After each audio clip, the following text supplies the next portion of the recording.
Well, hello friends, Joseph here. Welcome back to some Hearthstone.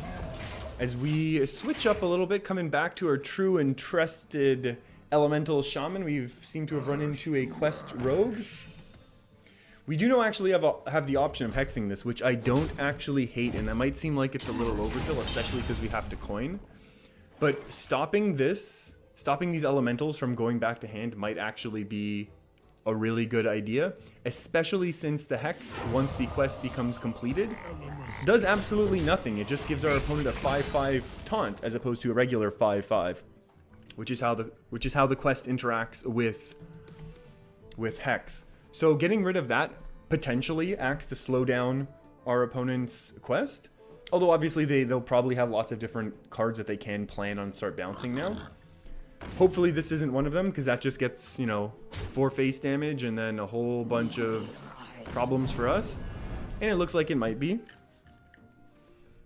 I'm assuming it won't get played unless there's also a shadow step right now. Oh boy. Oh, and no attack there, so our opponent was just playing a little quick. We do have the option, actually, I think, of lightning storming here. It's a guaranteed board clear. The only issue is it does overload us. But it does make sure that our opponent has nothing on board. They will then have 4 cards next turn, which doesn't necessarily put us in that great of a position. I definitely would have preferred to have a Maelstrom portal. I think I'd Maelstrom and then Jade Claws again, to be honest. Just to start building up the Jade Claws. Or building up the Jades a little bit, because I think that's how we will be able to win this match in the long run. And if we need to attack, we will. Looks like we got some high rolls, so we're going to hang on to this weapon, because next turn we're going to be forced to either Hot Spring Guardian or do something else that's going on right here. Oh my goodness, I have the absolutely wrong deck list going on here. I believe this is now the correct deck list. Okay, and maybe this was good then. These fire elementals aren't doing fire elemental things. Oh my, we need some more AoEs, that's for sure. Yeah, let's oh wait, hold on. Order. Let's heal all of the damages. So obviously the best thing for us to do would be to have actually been able to get some AoE to clear this board, but that's okay. We still have a lot more AoE in this deck. I can't believe I did that deck list thing. I've been playing a lot of the pirate or the Dragon Priest and really enjoying it. I don't think I've had too much of this matchup, to be honest with you. So I don't really necessarily know how it works, but right now I'm okay with, I think generally, if with this deck, the Elemental Shaman, because we have the Jade package in here, I feel like we have a little bit of a better chance, because as we get towards the later game, we can do things with Jade Lightning to start really pushing. Oh, that actually really does hurt. Oh, we really want some AoEs right now. Hungry Crab, Murlocs? Are you any of you? Oh, you are a Murloc. Are you a Murloc? No, you're not. Oh my. We can go 3, 4, 5, 6. That could actually be a play. It helps us build a board and set up Flame Tongues for future turns. And the healing, I think, is going to be negligible, and it also sets up a Blaze Caller for next turn to help us get on board a little bit faster if we don't simply just hit the Flame Tongue to start pushing through. I don't expect that the quest gets completed. The highest minion is at 2. Oh, and there's the other elementals, which, I mean, if we hadn't hexed that first one, we would have already seen the quest been completed, because that first bounce would have happened on the elemental that would have been drawn into our opponent's hand. So that was actually a reasonable play, it looks like. If we'd drawn that other hex, I would have hit it immediately. I'm going to Servant of Kalamos here and play the Jade Claws. Again, that's going to act to get our Jades bigger and then also continue the elemental train and potentially just draw a Kalamos, which will be excellent. No, we're going to go Blaze Caller. Blaze Caller is going to be smashing these minions right out of the water. So how do we want to do this? I don't really care. I'll take the 2 with my face. Both of these minions will simply take out the smaller ones. So now this is left on board and it can't be killed because of the taunt unless removal is used on this taunt. And now we have these 2 big Blaze Callers, which will be able to come down onto the board to, it's going to give us a little bit of board presence and then instantly kill basically whatever our opponent plays. There's another Firefly. So we definitely have the Firefly action, or the Elementals, I should say, actually. I forget exactly what they're called, but they are the cute ones. They're the super cute card. We're hoping no AoE, really. There's a Stone Tusk Boar, right? That's still the boar that we thought was going to start getting bounced. Our opponent's actually drawn really poorly. Now that I think of it, we've had so much time here to really be stabilizing. And that's a good thing. So we actually really want to draw a smaller elemental right now, if we can. That would be the ideal thing, just to keep this Blaze Callers back for one more turn.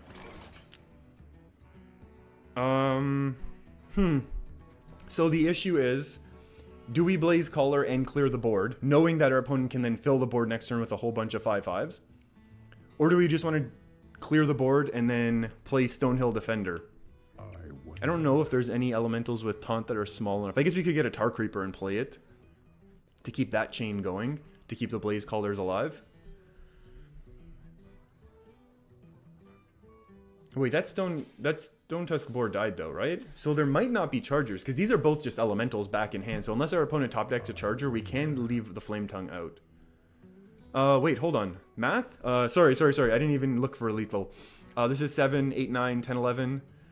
11 plus 9. 11 plus 9 is 20. 20 plus 4 is only 24. We could go face here. With this. Yeah, let's go face with that. Sorry. I completely missed the idea that we should always be pushing for lethal, especially with this deck when we have Bloodlust and Flame Tongue. I have been looking to make one more cut to add the Spirit Echo to kind of buff this deck up when it comes to the control matchups. Because I think this deck does really well against aggro in general. And then this matchup, I mean, our opponent drew really poorly. So, yeah, it looks like we just won here. I don't know why I didn't see that play earlier. I apologize. But you know what? That happens sometimes. It's okay. Prepping out the... yeah, prep it out. Why not? It's not going to matter anyways. That's just well played. We have tons and tons of bursts from hand. Obviously, if these were Stone Tusk Boars and C deck hands, patches, then there's issues when the rogue is able to stabilize by just clearing the board on the same turn that the quest got completed. But because they kind of drew poorly, I would say at the beginning of the game, they were at the bit of a big disadvantage, and we'll just lethal here. No time for BM. And that is another one in the books. Well, we continue going on here. It looks like we have ourselves a little bit of a control matchup, and it looks like we're just going to go infinite Stonehill Defenders right now, unfortunately. We don't really want Curator. 7 mana, 4/6 is no good. We'll just go ahead and re-roll our Stonehill Defender for one of the big Shaman taunts that we do have access to. This is one of those matchups where I very much regret, or I will be missing, not having a... Oh my. Our opponent's going double Stonehills as well. I wonder actually, how do the Tyrians, how would multiple Tyrians compete with multiple large taunts from Shaman? It's very interesting. Hot Spring Guardian, I don't really think I care too much about that. We'll just go ahead and play another Stonehill Defender. Ooh. I guess it's going to be second-rate Bruiser. We'll be able to play that next turn for 3. Dirty Rat. Is there any way we would ever want a Dirty Rat? We could look to Dirty Rat Hex later on in the game. That could actually be a viable play to kind of disrupt things. We'll take Dirty Rat. Dirty Rat sometimes leads to shenanigans, and one thing I've learned in Hearthstone is that the best parts of Hearthstone sometimes are simply the shenanigan parts of Hearthstone. So we'll go ahead with the Dirty Rat there. This is an okay play. Our opponent is a Murloc type Paladin, obviously a little bit more mid-range than they may be. Oh, I was gonna say that was a little silly there if they weren't gonna go for it, but that's okay.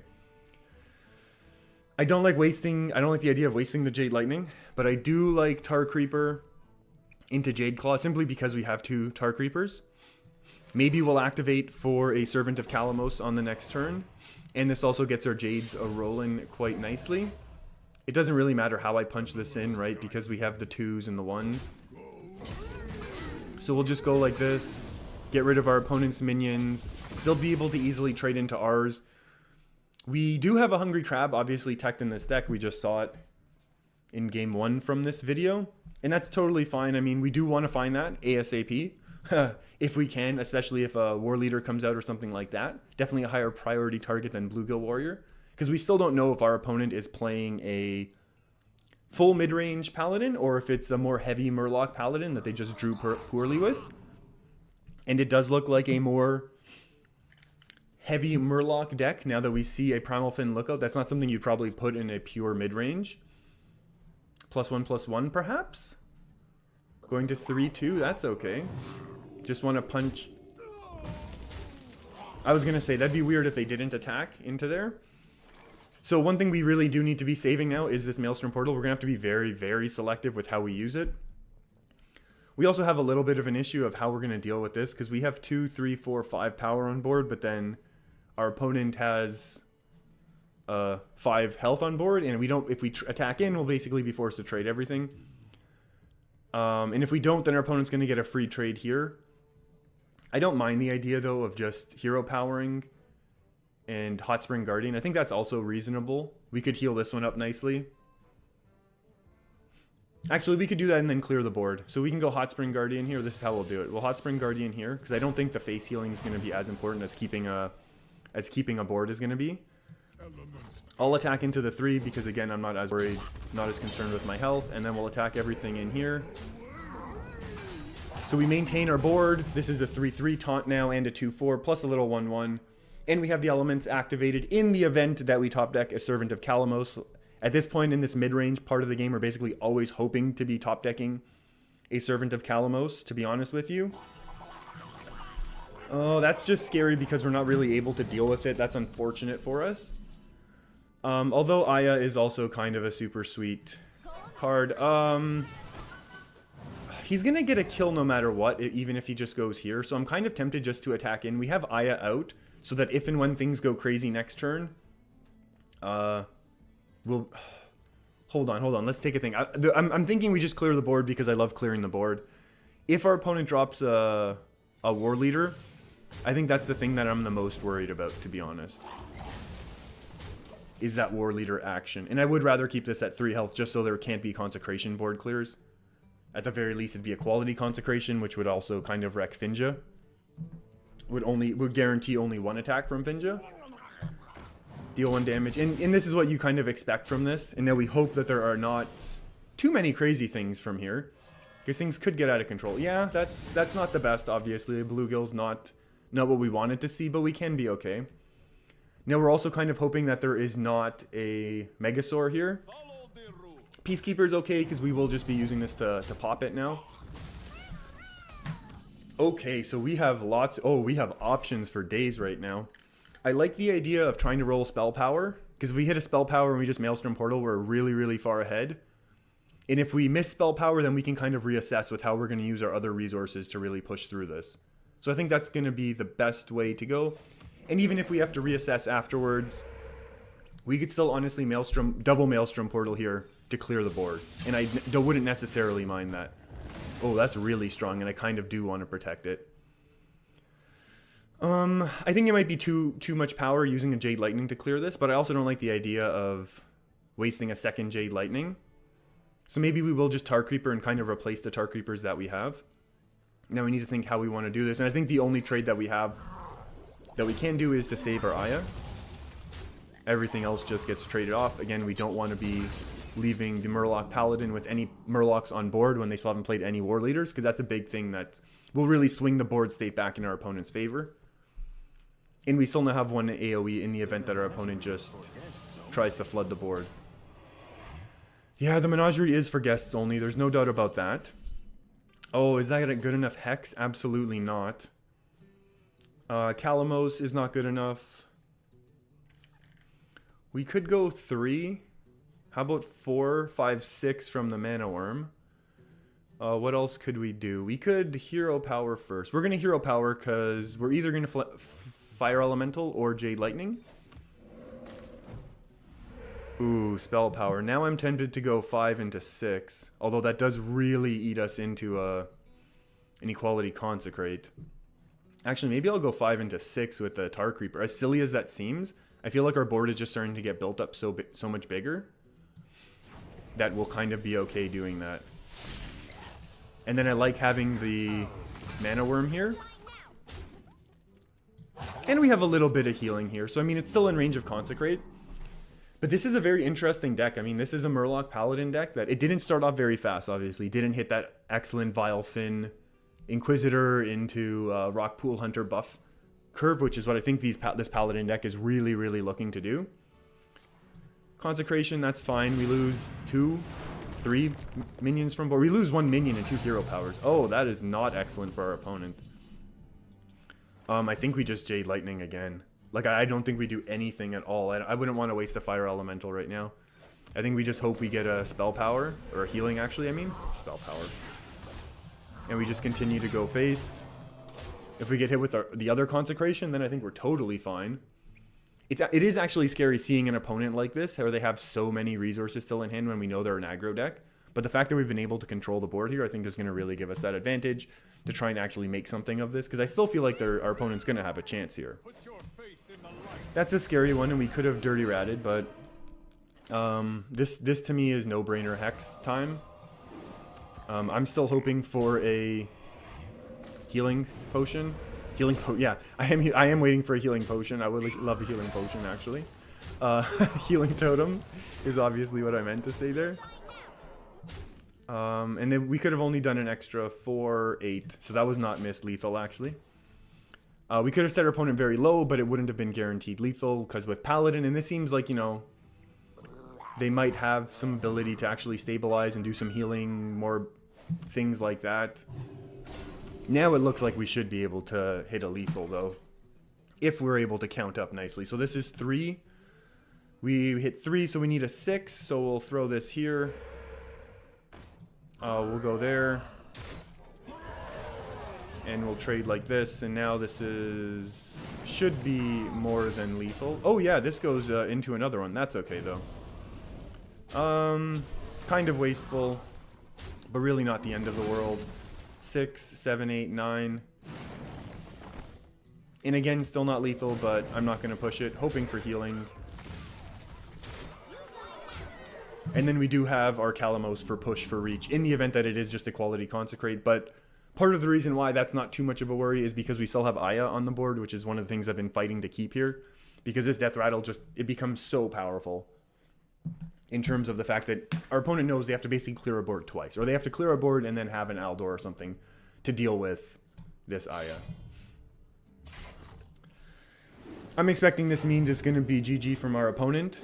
But we'll still wait this one out just to make sure. And it is. And that is well played. These are just really Zooey, aggro-y style of cards that really our opponent wasn't able to build into any sort of like power there. And we use Invocation of Fire just because Calamos is sweet, and I love Calamos, and the fact that we opened it very, very early on in our Ungirl pack opening. So that is going to be it for this video. It's gone on long enough now. Thanks for hanging out with me, everyone. If you're enjoying these videos, feel free to stick around and follow along as we continue to make our climb. I don't know that we're going to have time to push for Legend. Work has been crazy. I don't talk about that stuff too much, but I haven't had too much time to be playing Hearthstone. But I will be trying to get at least rank 5 and get some more fun, interesting games posted. Thanks for hanging out with me, everyone. I'll see you next time. Keep your stick on the ice. Subscribe, subscribe, subscribe.